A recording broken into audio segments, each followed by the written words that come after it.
അച്ചടി മലയാള ഭാഷയിൽ 1686 1763 ഇടക്ക് ഹോളണ്ടിൽ വെച്ച് മുദ്രണം ചെയ്ത ഹോർത്തൂസ് മലബാറിക്കസ് അല്ലെങ്കിൽ കേരളാരാമം എന്ന ഗ്രന്ഥത്തിൽ സസ്യങ്ങളുടെ നാമങ്ങൾ ലത്തീനിലും അറബിയിലും സംസ്കൃതത്തിലും മലയാളത്തിലും കൊടുത്തിട്ടുണ്ട്. ഇതൊരു മലയാള ഭാഷാ കൃതിയല്ല. 1772 റോമിൽ അച്ചടിക്കപ്പെട്ട സംക്ഷേപ വേദാർത്ഥമാണ് മലയാളത്തിലെ ആദ്യ പുസ്തകം.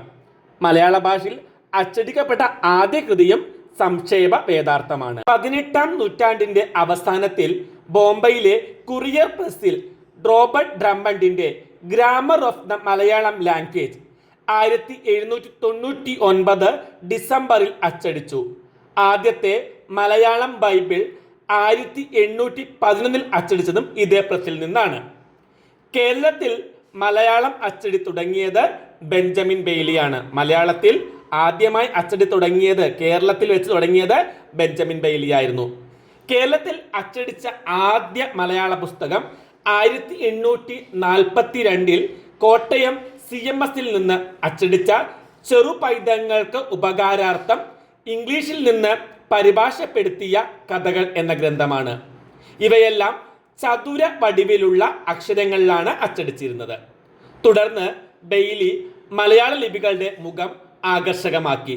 ബെയ്ലിയാണ് നമ്മുടെ അക്ഷരങ്ങളെ ശരിക്കും വട്ടെഴുത്താക്കിയത്. മിഷണറിമാരുടെ ആഗമനത്തോടെ പ്രമാണ ഗ്രന്ഥങ്ങളുടെ വിവർത്തനം മലയാളത്തിലുണ്ടായി. വേദപുസ്തകമായ ബൈബിളിന്റെ വിവർത്തനമാണ് എടുത്തു പറയേണ്ടത്. മിഷണറിമാർ കേരളത്തിൽ എത്തുന്നതുവരെ മലയാള ഭാഷയിൽ അച്ചടി നടത്താവുന്ന മുദ്രണാലയം കേരളത്തിൽ ഉണ്ടായിരുന്നില്ല.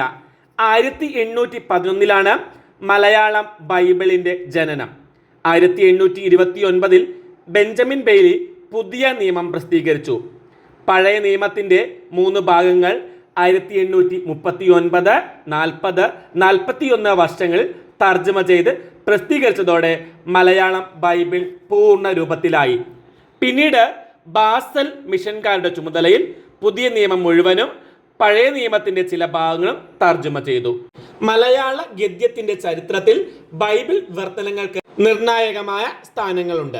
വർത്തമാന പുസ്തകം, വേദതർക്കം, ജ്ഞാനമുത്തുമാല എന്നീ കൃതികൾ നവീന മലയാള ഗദ്യശൈലിയുടെയും മലയാള സാഹിത്യത്തിന്റെയും ചരിത്രത്തിൽ അവിസ്മരണീയങ്ങളാണ്.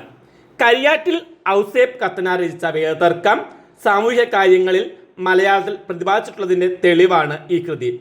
ക്രിസ്ത്യാനികളുടെ ഇടയിൽ കണ്ടുവരുന്ന അനൈക്യവും മറ്റും ദൂരീകരിക്കുകയാണ് ഈ കൃതിയുടെ ലക്ഷ്യം.